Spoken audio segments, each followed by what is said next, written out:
भगवान शिव जो स्वयं महाकाल है, जिनका काल भी कुछ नहीं बिगाड़ सकता, जिनके दर्शन मात्र से मोक्ष की प्राप्ति होती है, वह त्रिकालदर्शी हैं, भूत भविष्य वर्तमान के ज्ञाता हैं। पृथ्वी पर वह ज्योतिर्लिंग स्वरूप में विद्यमान है। भारत में अलग अलग जगहों पर 12 ज्योतिर्लिंग स्थापित हैं, जिनके दर्शनों से लोगों की मनोकामनाएं पूरी होती हैं, दुख दूर हो जाते हैं, धन संपदा वैभव प्रसिद्धि की प्राप्ति होती है। दोस्तों, आप सभी का स्वागत है आपके अपने YouTube चैनल श्री राधे किशोरी पर। आज हम भगवान शिव की 12 ज्योतिर्लिंग के बारे में जानने वाले हैं। दोस्तों, अगर आप इस चैनल पर नए आए हो तो हमारे चैनल को सब्सक्राइब करके एक बार प्रेम से लिखिए हर हर महादेव।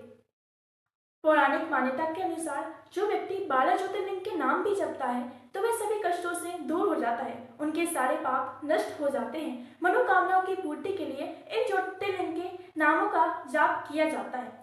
सबसे पहली ज्योतिर्लिंग है सोमनाथ ज्योतिर्लिंग। इसे पृथ्वी पर पहली ज्योतिर्लिंग माना जाता है। वह गुजरात के सौराष्ट्र क्षेत्र में स्थापित है। शिव महापुराण में बताया गया है कि दक्ष प्रजापति ने चंद्रमा को 6 रोग का श्राप दिया था।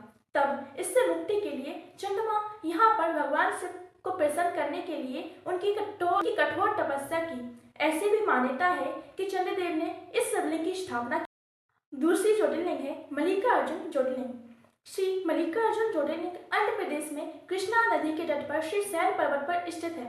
इस ज्योतिर्लिंग को दक्षिण का कैलाश कहा जाता है। हिंदू धर्म ग्रंथों में इस ज्योतिर्लिंग की महिमा का वर्णन किया गया है। यह एक बहुत पुराना मंदिर है जो एक ऊंचे पत्थर से निर्मित 4 दीवारों में मध्य प्रदेश में स्थित है। तीसरी ज्योतिर्लिंग है महाकालेश्वर ज्योतिर्लिंग। महाकालेश्वर ज्योतिर्लिंग मध्य प्रदेश के उज्जैन में क्षिप्रा नदी के तट पर स्थित है। यहाँ पर कुंभ मेले का आयोजन होता है। चौथे नंबर पर आती है ओमकारेश्वर ज्योतिर्लिंग। ओमकारेश्वर ज्योतिर्लिंग भगवान शिव की 12 ज्योतिर्लिंग में से एक है। ओमकारेश्वर या ओमकारेश्वर मंदिर मध्य प्रदेश के खंडवा जिले में स्थित है। माना जाता है कि इसी मंदिर में भगवान शिव के परम भक्त कुबेर जी ने तपस्या की थी और इस शिवलिंग की स्थापना की थी। सभी 12 ज्योतिर्लिंगों में से एकमात्र ज्योतिर्लिंग है जहाँ भगवान शिव शयन करते हैं। पांचवी ज्योतिर्लिंग है केदारनाथ ज्योतिर्लिंग। केदारनाथ मंदिर हिमालय की गोद में बसे उत्तराखंड राज्य के रुद्रप्रयाग जिले में स्थित है। केदारनाथ मंदिर के कपाट अप्रैल महीने में खुलते हैं और नवंबर महीने में इसके कपाट बंद हो जाते हैं। धार्मिक मान्यता के साथ साथ यह मंदिर अपने आप में ही अद्भुत है। छठे स्थान पर आती है भीमाशंकर ज्योतिर्लिंग।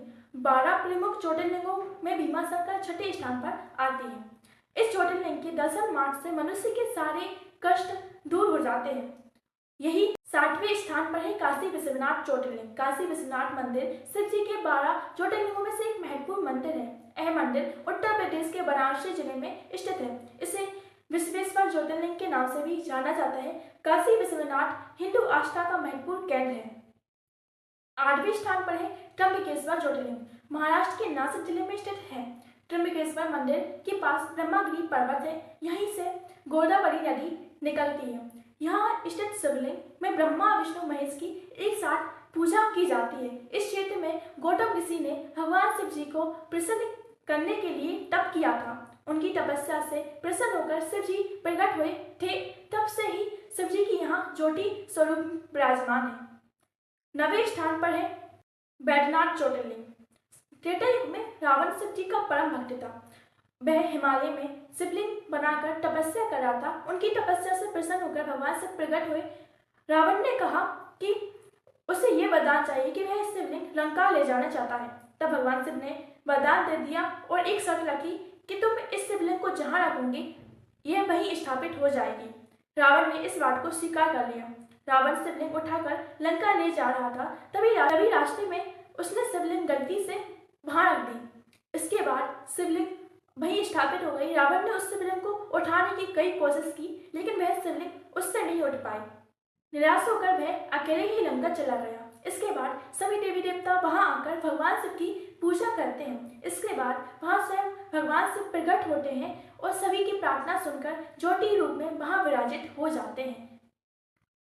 10वें नंबर पर आती है नागेश्वर ज्योतिर्लिंग। यह ज्योतिर्लिंग गुजरात के द्वारका में स्थित है। द्वारका से यह ज्योतिर्लिंग 17 मील दूर है। शिव महापुराण के रुद्र संहिता के अनुसार भगवान शिव नागों के देवता है और नागेश्वर का पूर्ण अर्थ नागों का ईश्वर है।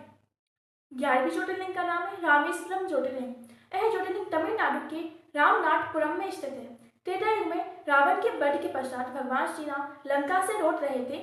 उस समय श्री राम ने दक्षिण भारत में समुद्र किनारे रुके थे। श्री राम ने समुद्र तट पर बाणों की सहायता से एक शिवलिंग बनाया और उसकी पूजा की। मान्यता है कि बाद में ये शिवलिंग वज्र के समान हो गया था और भगवान श्री राम द्वारा बनाई गई इस शिवलिंग को रामेश्वरम शिवलिंग कहा गया। 12वीं ज्योतिर्लिंग है घृणेश्वर ज्योतिर्लिंग। घृष्णेश्वर महाराष्ट्र के औरंगाबाद के पास दौलताबाद क्षेत्र में स्थित है। इसे घृष्णेश्वर या घुस्मेश्वर शिवलिंग के नाम से भी जाना जाता है। पुराने समय में यानी प्राचीन काल में सुधर्मा नाम का एक ब्राह्मण था। उसकी पत्नी सुदेहा थी। उनकी कोई संतान नहीं थी, इसलिए सुदेहा ने सुधर्मा का विवाह अपनी छोटी बहन घुस्मा से करवा दिया। घुस्मा एक शिव भक्त थी। भगवान शिव की कृपा से घुस्मा को एक पुत्र की प्राप्ति हुई। इसके बाद सुदेहा अपनी छोटी बहन से ईर्ष्या करने लगी। जलन की वजह से सुदेहा ने अपनी बहन की बेटे की हत्या कर दी और एक कुंड में बेटे का शव डाल दिया। जब यह बात घुस्मा को मालूम हुई तो वह बहुत दुखी हुई और भगवान शिव की पूजा करने लगी। शिव जी उसकी पूजा से प्रसन्न होकर वहां प्रकट हुए, उसके पुत्र को जीवित कर दिया। घुस्मा ने शिव जी से प्रार्थना की थी कि अब से वे यहाँ विराजमान रहे। भगवान शिव ने उसकी बात मान ली और यहाँ ज्योति रूप में विराजमान हो गए। दोस्तों, आप सभी को ये वीडियो कैसी लगी हमें कमेंट करके बताएं और ऐसे ही वीडियो देखने के लिए हमारे चैनल को सब्सक्राइब करना ना भूलें और एक बार प्रेम से लिखिए हर हर महादेव।